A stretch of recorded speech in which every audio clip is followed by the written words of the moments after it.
नमो नमामि। नमस्कारम। आज हम इस वीडियो में संस्कृत व्याकरण का संधि प्रकरण का अध्ययन करेंगे। व्याकरण भाषा की एक सशक्त इकाई होती है। बिना व्याकरण के भाषा अपूर्ण होती है, इसीलिए व्याकरण ज्ञान होना आवश्यक है। तो इसके अंतर्गत हम संधि का अध्ययन करेंगे। संधि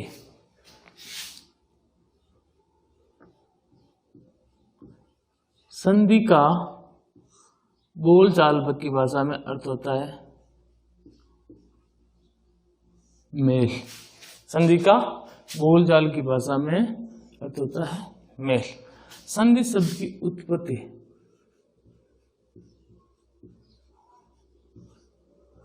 संधि शब्द की उत्पत्ति संधि शब्द की उत्पत्ति सम धातु संधि शब्द की उत्पत्ति सम उपसर्ग दा धातु और की प्रत्यय से हुई है। तो संधि शब्द की उत्पत्ति सम उपसर्ग दा धातु और की प्रत्यय से हुई है। की प्रत्यय पुल्लिंग शब्दों में ही प्रयोग में लिया जाता है। संधि, बुद्धि, शुद्धि, रिद्धि, इन शब्दों के साथ में की प्रत्यय आता है। संधि की परिभाषा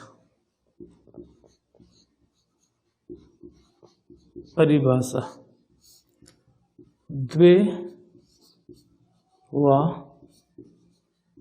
द्वे अधिक वर्णानां मेलम इति संधि।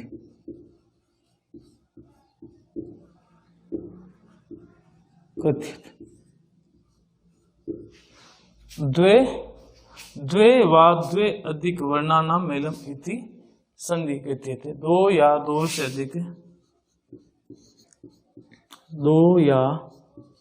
दो से अधिक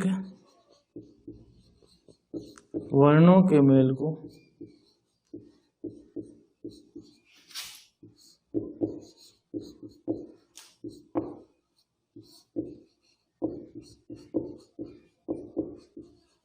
संधि कहते हैं। दो या दो से अधिक वर्णों के मेल को संधि कहते हैं। अब बात आती है वर्ण क्या होते हैं। वर्ण क्या होते हैं। वर्ण किसे कहते हैं। ध्वनि की छोटी से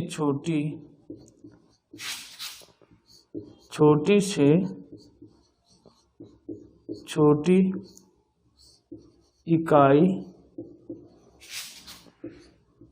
वर्ण कहलाती है।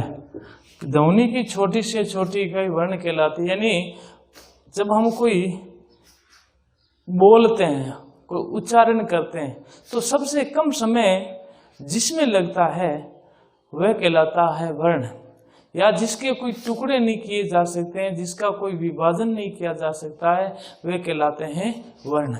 यथा जैसे अ, क, न, म। अब ये सारे वर्णों के अंतर्गत आते हैं, क्योंकि इनका कोई विभाजन नहीं किया जा सकता, इनका कोई तोड़ नहीं किया जा सकता है जिनको। तो कहने का तात्पर्य है ध्वनि की छोटी से छोटी इकाई वर्ण कहलाती है, और दो या दो से अधिक वर्ण जब आपस में मिलते हैं, इनके मिलने के विकार को संधि कहा जाता है। दूसरी इसकी परिभाषा यह है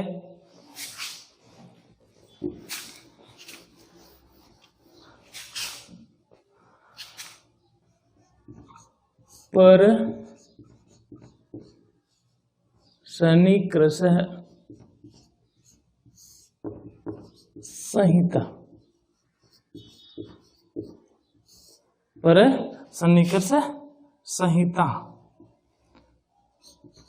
यानी दो वर्णों की निकटता, दो वर्णों का पास में आना, दो वर्णों का संयोग बनना कहलाता है संधि। तो संधि का दूसरा नाम है संहिता भी है, इसको हम संहिता भी कहते हैं। यथा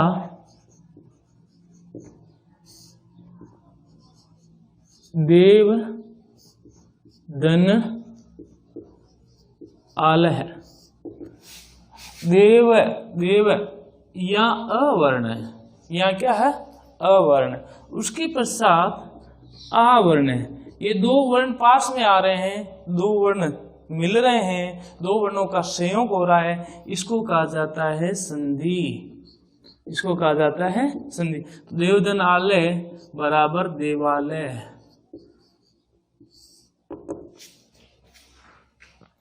आगे बात समझे, यानी दो वर्णों का संयोग हुआ, यहाँ अवर्ण था यहाँ आवर्ण था, तो इनका संयोग होने से आ हो गया, आ होने से ये बन गया देवालय।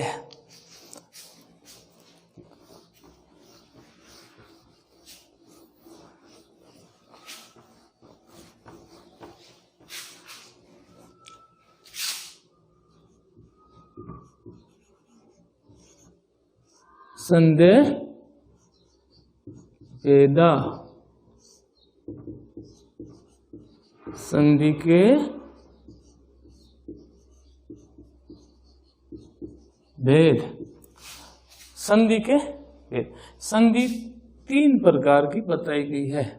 स्वर संधि,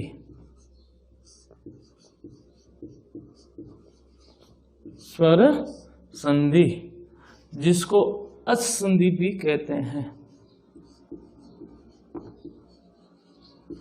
स्वर संधि इसको अच संधि भी कहते हैं। क्यों कहते हैं इसको अच संधि?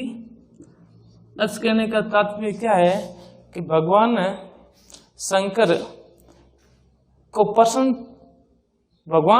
को प्रसन्न करके पाणिनि ने संस्कृत व्याकरण की रचना की थी। ऐसा कहा जाता है भगवान शंकर ने तांडव नृत्य किया था, तांडव नृत्य किया था। किसने किया था? भगवान शंकर ने। शंकर का क्या नाम है? महेश कहते हैं। भगवान शंकर ने तांडव नृत्य किया था, जिससे उनका जो डमरू था ना, डकाम जिसको कहते हैं, डमरू था, वो 14 बार बजा था।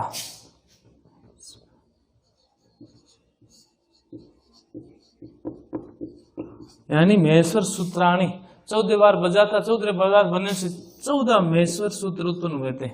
उनको महेश्वर सूत्र क्यों कहते हैं कि शंकर भगवान को महेश कहते हैं और भगवान शंकर के द्वारा दिए गए थे, इसलिए वो महेश्वर सूत्र कहलाए। उनमें से जो 4 थे ना, अयुण,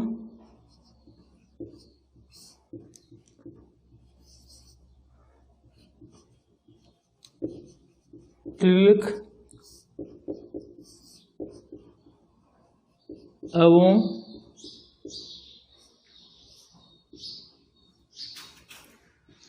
और अयोच, ये 4 सूत्र थे।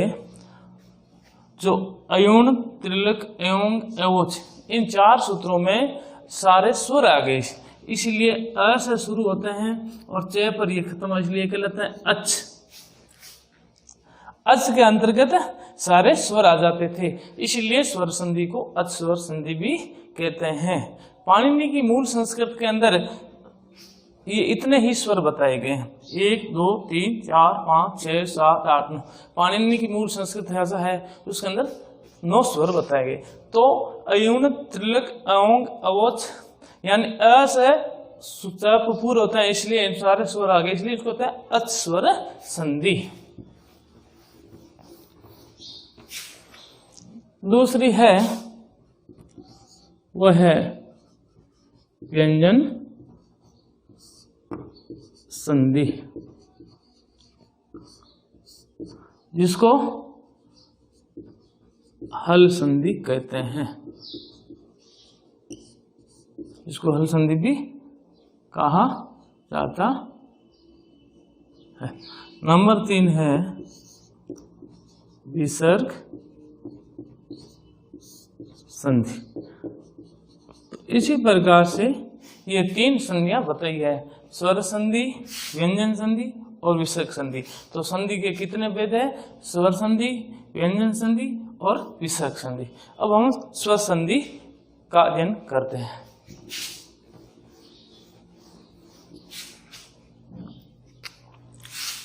तो उससे पहले हमें जानकारी होनी चाहिए स्वर क्या होते हैं, स्वर किसे कहते हैं।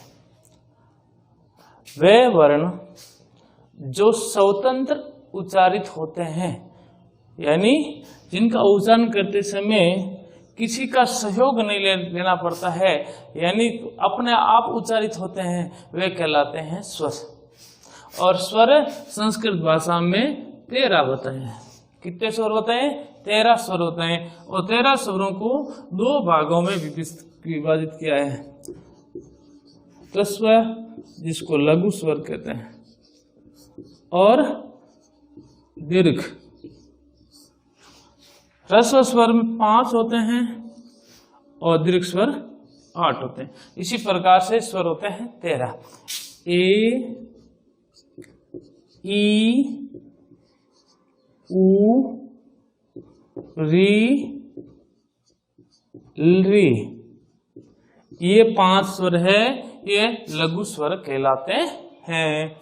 और आ, बड़ी, बड़ाऊ, बड़ी री,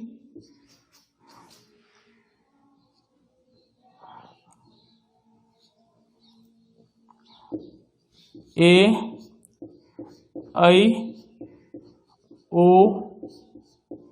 औ, ये दीर्घ स्वर है। ये 13 स्वर जब आपस में मिलते हैं, इनको मिलने से जो संधि बनती है वो बनती है स्वर संधि। स्वर संधि की परिभाषा, स्वर संधि किसे कहते हैं? द्वे वा द्वे अधिक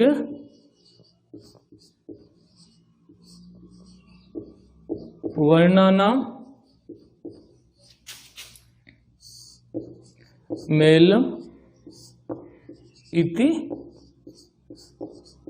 स्वर संधि।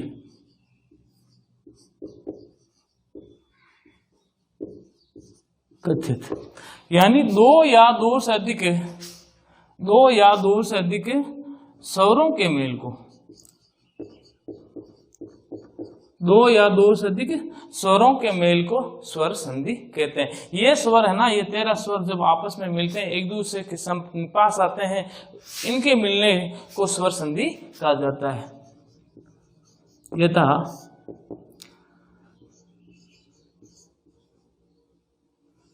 विद्या प्लस आलय, विद्या धन आलय। विद्या यहाँ क्या है? आ स्वर है, उसके बाद में क्या है? आ, ये दोनों स्वर है।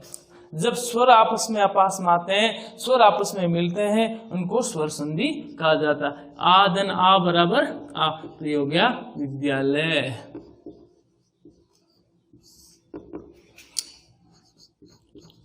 राम धन अवतार, राम यह क्या है? अस्वर है, उसके बाद में भी क्या है? अस्वर है। दोनों स्वर पास में आ रहे हैं, पास में आने से ये हो गया आ, आने से हो गया रामावतार। तो क्या कह रही है कि 2 या 2 से अधिक स्वरों के मेल को स्वर संधि कहा जाता है। यहाँ भी आस्वर था, यहाँ भी आस्वर था, तो दोनों स्वर हुए, स्वर पास में आए तो स्वर संधि बन गई।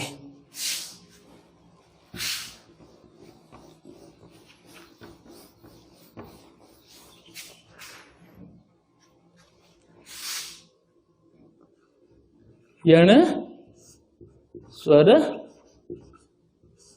संधि,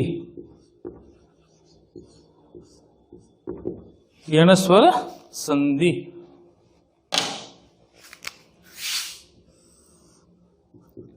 इको यणची, इको यणची। सूत्रेण, यण स्वर संधि। सूत्र कहता है इको यणची, इक के स्थान पर यण होना, इक के स्थान पर यण। इक किसको कहा जाता है? ई, उ, री और ली, इन चार स्वर होते हैं, ये चार इक कहलाते हैं। और इक के स्थान पर यण होना, यानी यण किसको कहा जाता है?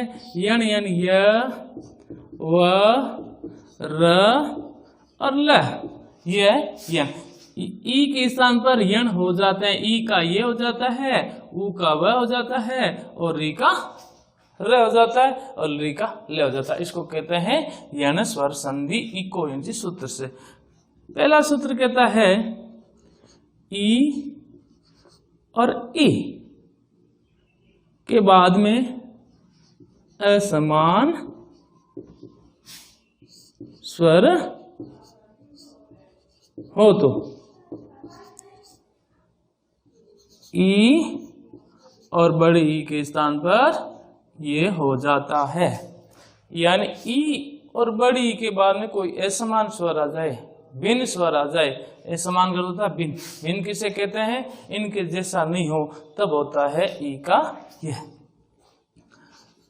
यदि धन अपि, यदि धन अपि, यदि शब्द है इसका अंतिम वर्ण में ई है, उसके बाद में अंतिम वाले शब्द में अपि में अ है, तो ई के बाद में असमान स्वर आया, असमान स्वर आने से ई के स्थान पर ये हो गया, ये होने से हो गया यद्यपि।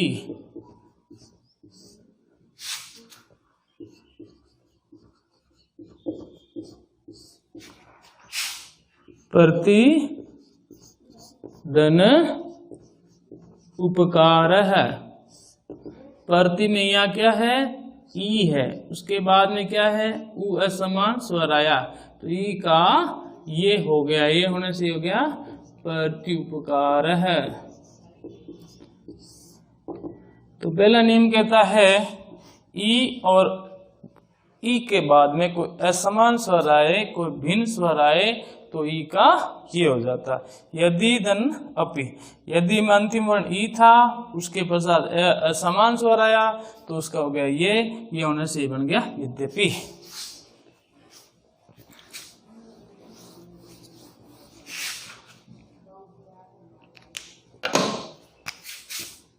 दूसरा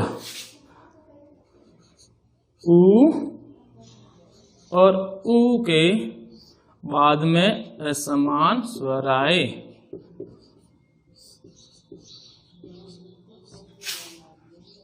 हो तो उ के स्थान पर वह हो जाता है।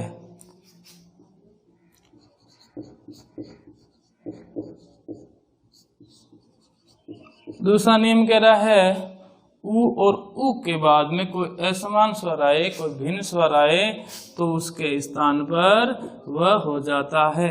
यथा जैसे सु धन आगतम, सु या उ वर्ण है, उसके बाद में आ क्या है? असमान वर्ण है। उ के बाद असमान वर्ण आने से उ के स्थान पर वह हो गया, वह होने से बन गया स्वागतम। उसी प्रकार से मधु धन अरि, यहाँ क्या है? उ, उसके बाद असमान स्वर क्या है? इसका भी वह हो गया, ये बन गया मधुवरी। तो कह रहा है उ या उ के बाद में कोई भिन्न स्वर आ जाए, समान स्वर आए तो उ का वह हो जाता है। जैसे सु प्लस आगतम, या उ था, आ उसके बाद समान स्वर आ गया तो बन गया स्वागतम।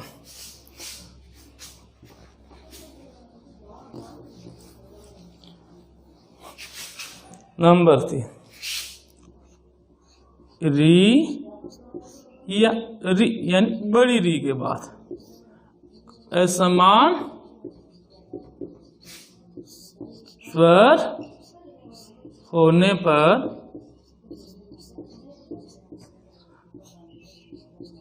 री और री के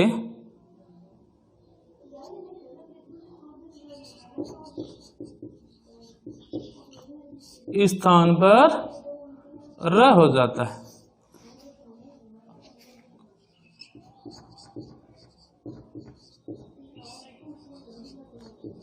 यानी री और बड़ी री और री के बाद में कोई असमान स्वर आए, भिन्न स्वर आए तो री का रे हो जाता है। यथा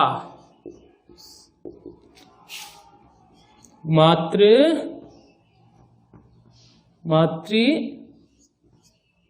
तन आज्ञा। मातृ शब्द में अंतिम वर्ण है वो है री और उसके अंत में आ वर्ण आया है, तो ये असमान वर्ण है, दोनों समान नहीं है, असमान भिन्न है, इसलिए री के स्थान पर र हो गया। रे होने से माँ त्रि में से री गया त आधा, री का र बन गया र और आज्ञा। त और र संयुक्त वर्ण बनाते हैं। कौन सा संयुक्त वर्ण बनाते हैं? त्रय बनाते, बन गया मात्राज्ञा।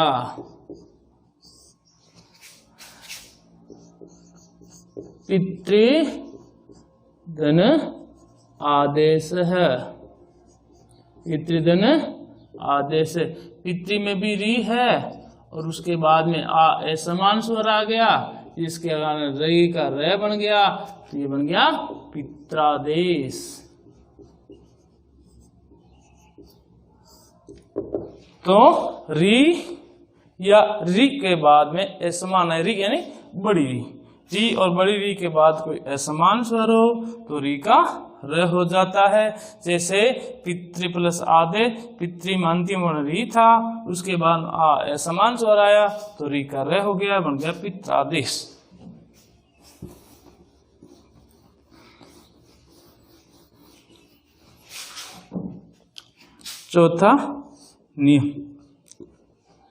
चौथा नियम कहता है लिस के बाद में,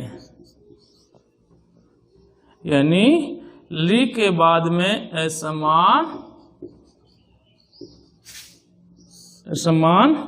स्वर हो तो ली का ले हो जाता है। यानी शब्द के अंत में लरी हो और उसके बाद में असमान स्वर हो तो लरी का ले हो जाता है। जैसे ली धन आकृति ही, ली धन आकृति, अंतिम वर्ण क्या है? ली है, उसके बाद में क्या है? आ स्वर है, आ क्या है? असमान स्वर है, भिन्न स्वर है, इसे ली के स्थान पर ले हो गया तो ये बन गया लाकृति। एक और उदाहरण, ली धन ओष्ठ है, ली धन ओष्ठ, अंतिम वर्ण क्या है? ली, उसके बाद में ओ असमान स्वर है तो ली का क्या हो गया? ले होने से बन गया लोष्ट है। उसी प्रकार से इसका अंतिम सूत्र का कि ली के बाद समान स्वर हो तो ली का ले हो जाता है, ली धन आकृति बराबर आकृति। ये एन स्वर संधि पूरी हो गई।